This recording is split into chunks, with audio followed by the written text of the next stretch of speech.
Welcome to another edition of Green is Good. We're today at the Green Festival in San Francisco, and we've got with us a very special guest. We've got Paul Katzeff. He's the co-founder and CEO of Thanksgiving Coffee Company. Welcome to Green is Good, Paul. Nice to be here. Talk a little bit about the highlights of your life and your journey getting to this point today, and how you came to founding Thanksgiving Coffee Company, and how you got to being who you are today. In 5 minutes or less, right? 5 minutes. How about 2 hours or less? I wish Look, we could. It all goes back to the beginning. When you live long enough, Yeah. you look back and see decades of decisions Yeah. and a thread that you couldn't follow. You know, we live our life in the present and the future, Yeah. so we don't know what's coming. But when we can look back, we can see where things began. And for me, things began in my father's fruit and vegetable store in Queens, in Astoria, Queens, when I was 8 years old.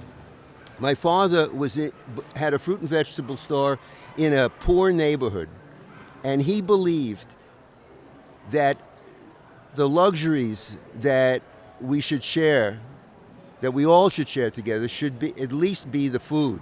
So he would buy the best food, the best produce, and sell it to poor people at honest prices, because he believed that's the way to be. So when I went to work there, I picked up on the idea of quality, of value, and authenticity. So that's where it began. And then that little seed grew through Cornell University School of Agriculture, where I studied palmology, which is a study of apple cultivation, and dairy farming. And I moved from that into Greenwich Village when I got out when I got out of college in the 60s, and there I hung out in coffee houses. And that harkened back to my Aunt Celia, who lived next door to me in the Bronx, who, when she brewed coffee in her Silex maker, not her percolator, but her different method, the aroma would waft over to my parents' apartment. But I wasn't drinking coffee, but it was there. So then when I got to Greenwich Village, and there were coffee houses, and I would sit at night at 2 a.m. writing lousy poetry in somebody else's place. When I eventually left New York 10 years later, the 60s was a good time to be in New York, in Greenwich Village, and in my 20s. I left for Colorado, and I have a master's degree in social work, and that was my profession, a community organizer in New York. I was the first director of Job Corps. And so when I got to Colorado, they didn't need me as a social worker and community organizer. And I said, okay, time to do a cafe. Now I know I've lived in cafes all night long, hundreds of nights. I didn't have a job. So in Aspen, Colorado, in 1970, I began to build a cafe. And a friend of mine walked in and said, what are you going to call this place?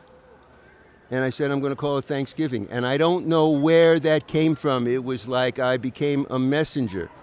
It was just God-given. In Aspen, Colorado? In Aspen. And then 3 weeks later, when I was living in Harry Truman's railroad car, the one he whistle-stopped around the country in 1948, which was parked by the Roaring Fork River, and I was the caretaker of it. That was the place I was living. A vehicle drove up, a Bronco, with 3 guys, and they had heard that I had worked. They thought I had run Robert Kennedy's campaign for senator in New York, right, which was not the case, but I didn't tell them otherwise. And they asked me if I would run a campaign for them. And I said, who are you? And the guy said his name was Hunter Thompson. And I said I had no idea who Hunter Thompson was. Right. I was an East Coast guy. Right. He wrote for Rolling Stone, and Sure. he was, and I ran Hunter Thompson's campaign for sheriff while I was building this cafe. And the rest is, so that's the thread of my life. All random, but not random. Based on a seed that my father put into my head, not by telling me, but by showing me. Wow. So, Thanksgiving Coffee Company was born in Aspen. Correct. Talk a little bit about the evolution from that day to where we are today. Give us a little history on Thanksgiving Coffee. How did you evolve the brand? How did it do in Aspen? And where are we today? All right. Roll through that a little bit, and then we're going to get into more specifics All right. about the fair trade coffee industry. Aspen Coffee House was an amazing experience, but it was in the early days of sharing. The concept of sharing was related also a little bit to the concept of taking. So my cafe, I didn't want to sit in front of the register all the time. That wasn't why I moved out of New York.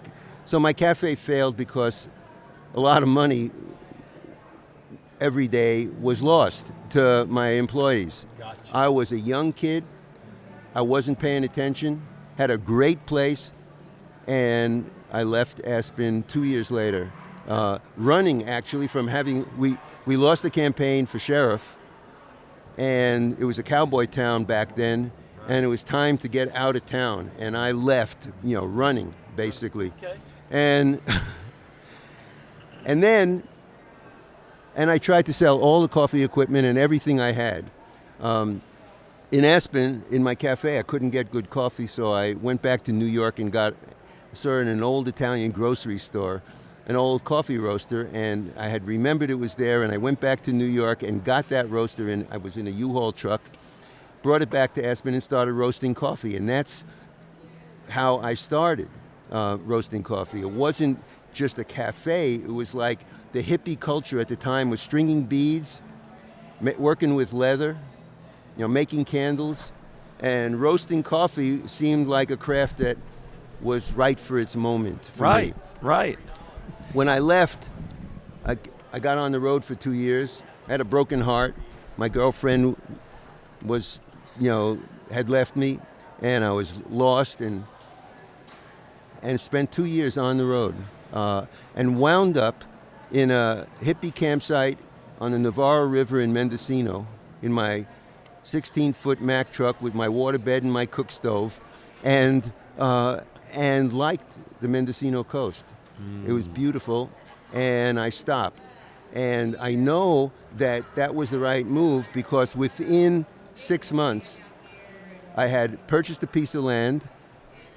I had, on time, right, didn't have a lot of money. Right. I had met a woman and fallen in love, and on the land that I purchased, and I started a bit Thanksgiving Coffee again because I had a business, and that woman who became the co-founder of Thanksgiving Coffee, and we've been married for 43 years. Wow. So everything came together. Everything came together. Wow. Without trying, just random, wonderful timing of everything. And I think if you're on your path, these are the kind of things that happen. It's You're when right. you stray from your path. But oftentimes we don't know what our path is. It's so true. It's so true. So the fair trade, coffee has I'm become going to so... segue from that into fair trade. Okay. Yeah, well, no. Well, let's talk about this. Coffee has become so much of our lifestyle now in the United States and around the world, Right. much more than when you and I were younger people. Exactly. And now with the whole sustainability revolution, environmental awareness, how did that happen? Yeah, explain that a little bit, Well- and then the intersection of fair trade and sustainability with Thanksgiving All right. coffee and everything that you represent. Okay, what happened to me? I'm going to answer this in a convoluted way, and I apologize for that. No, it's okay. But I have a master's degree in social work, and that was my profession all during the 60s. I worked in East Harlem with Puerto Rican street gangs. I worked for the Department of Labor, setting up job training programs. I was a community organizer on the Lower East Side for Mobilization for Youth. That was my world.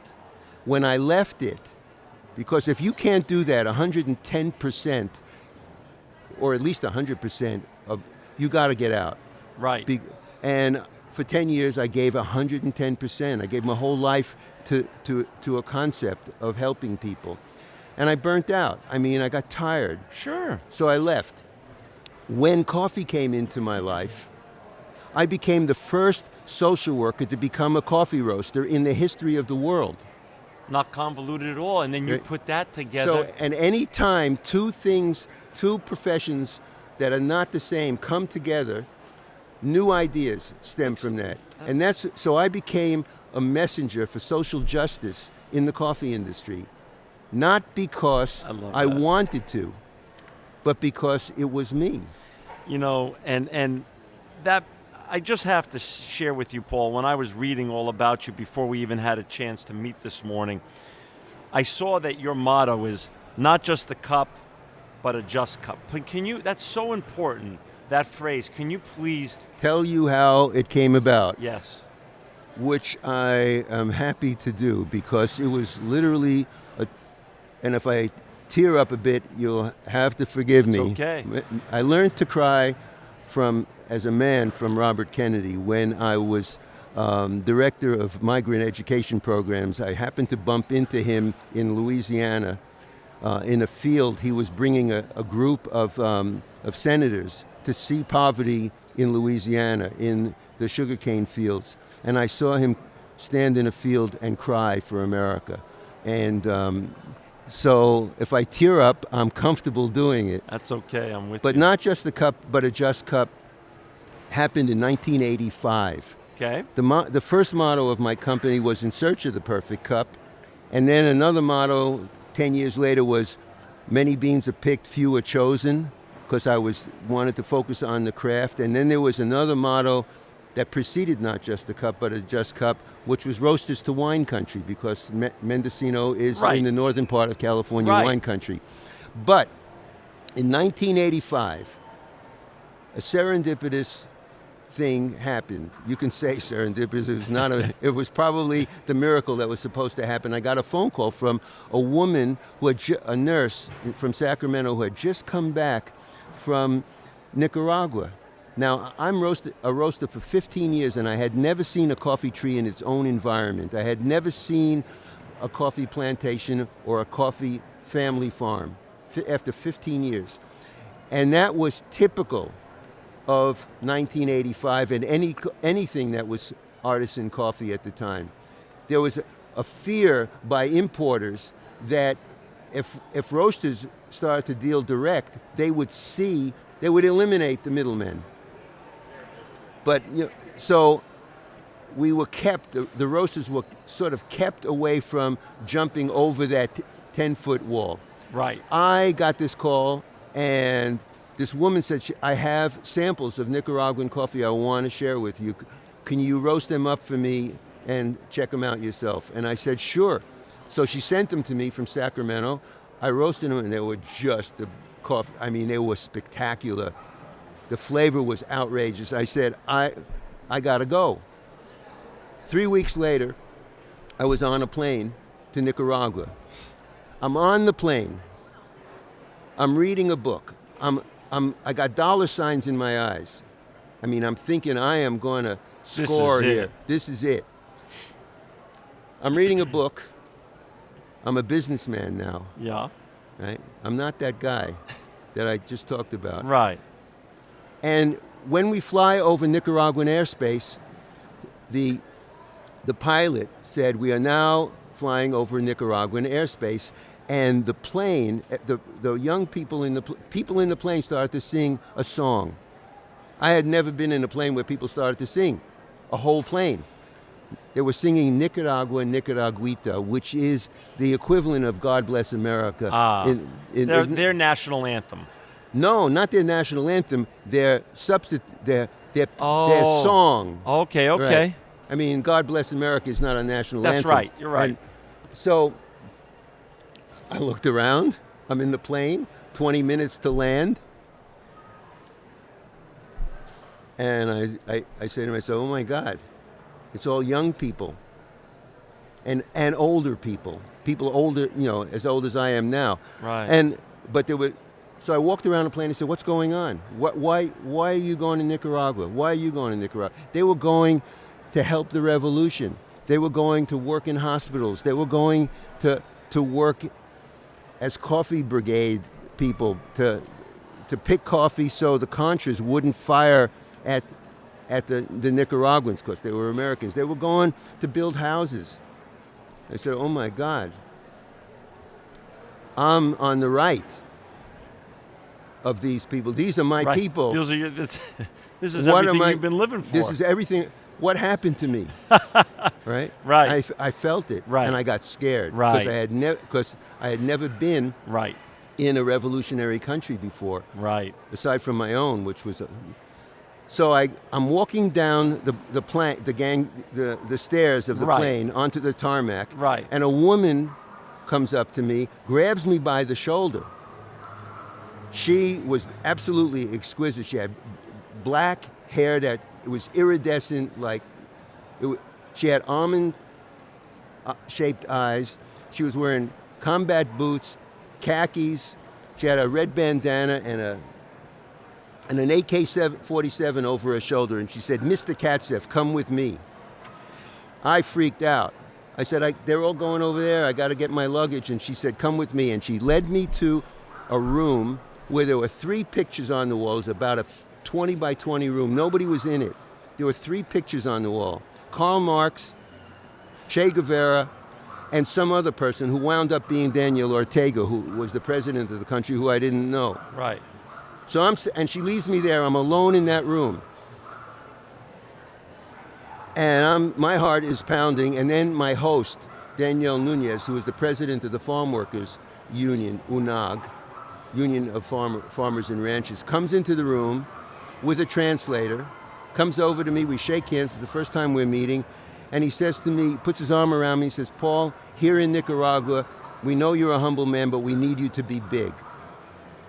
What did that mean? My heart was still pounding. I was like alone in a revolutionary country. Yeah. And he leads me to a door. And we open the door, we're going to walk through it. And in front of that door is a podium with about 25 microphones taped together and a room full of media people. And it was my first press conference as the president of the Specialty Coffee Association of America, which I was at the time. But this was unexpected. And not only that, I was still this kid from the Bronx. Right. Right. So began a romance with the Sandinista. Wow. With the Sandinistas. They took me around the country. They proselytized their point of view. They indoctrinated me, and I became a Sandinista in my heart. And on the way home, in the airplane, I was thinking, 10 days later, having toured the country having met with 6 of the 9 ruling commandantes of the revolution. I changed the name on the plane. I changed our motto from "In Search of the Perfect Cup" to "Not Just a Cup, but a Just Cup." And that changed my life and the lives of millions of people around the world, because that was the beginning of social justice in the coffee industry. That's an amazing story. It amazes me. I mean, and that's your motto today. Not just a cup, but a just cup. And that still is the motto today. And it leads and directs our lives, the lives of my staff, the people who sell coffee to me, the co-ops that I work with. And it keeps us on point.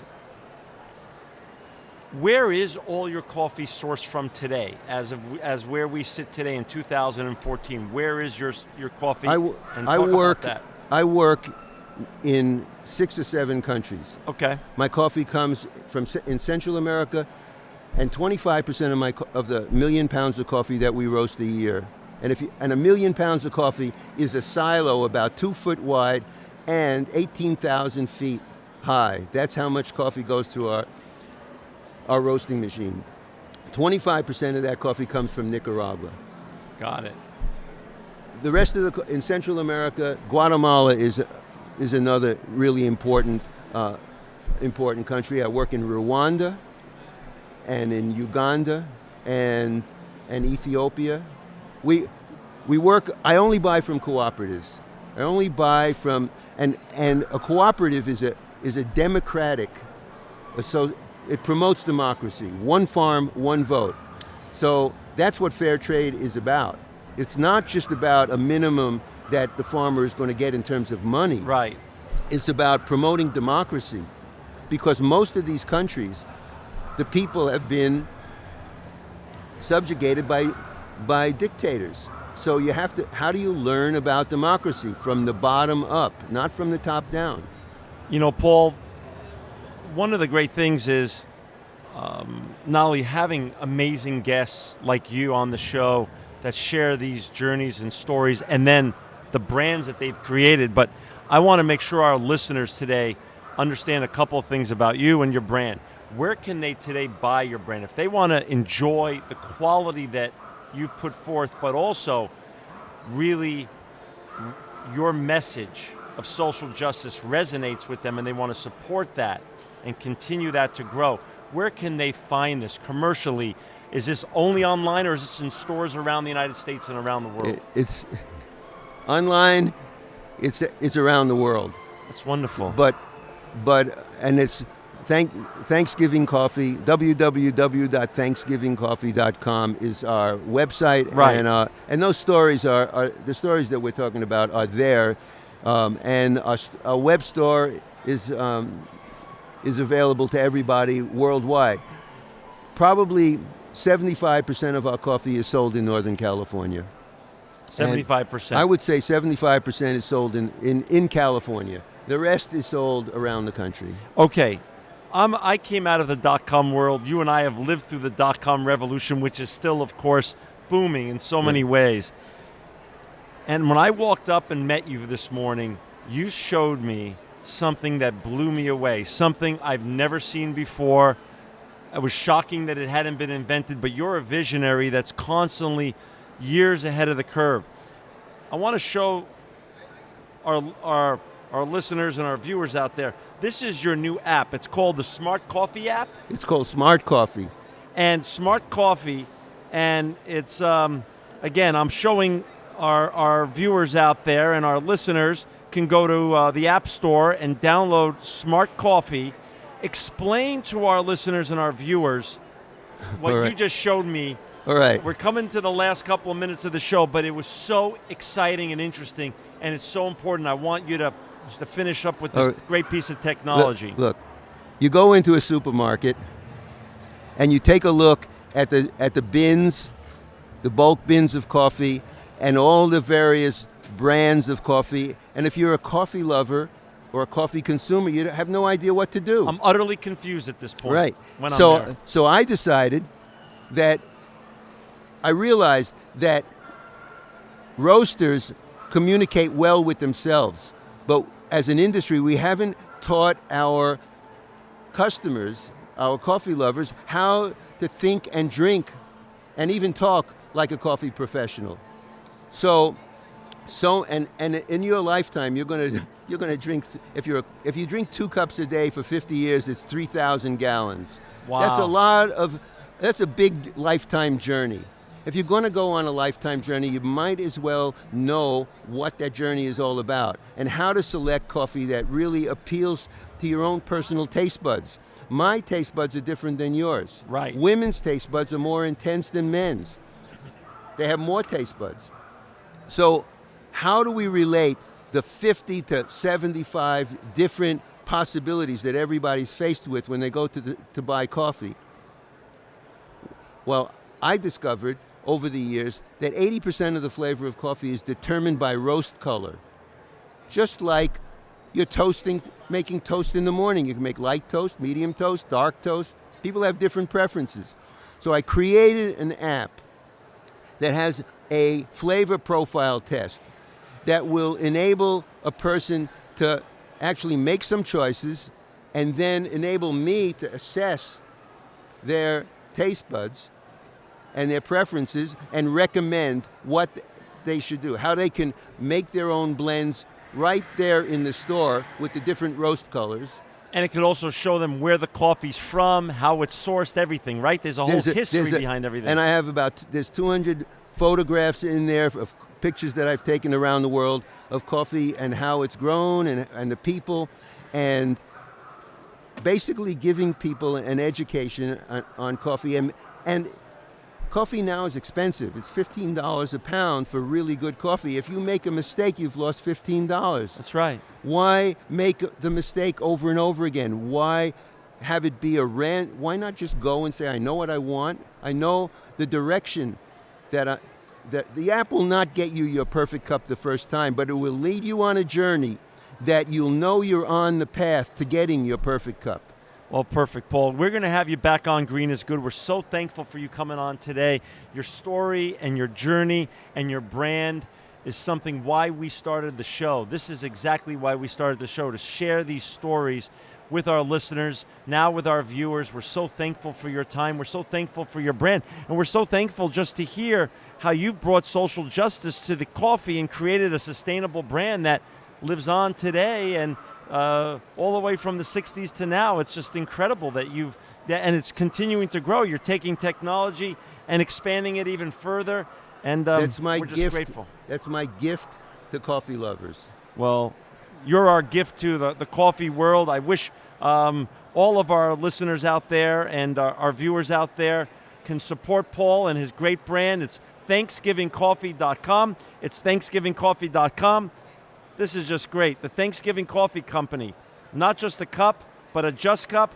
And to learn more about all the great tastes out there, that if you're interested in matching your taste and getting the right cup, the Smart Coffee app. I looked at it this morning. I'm downloading it today.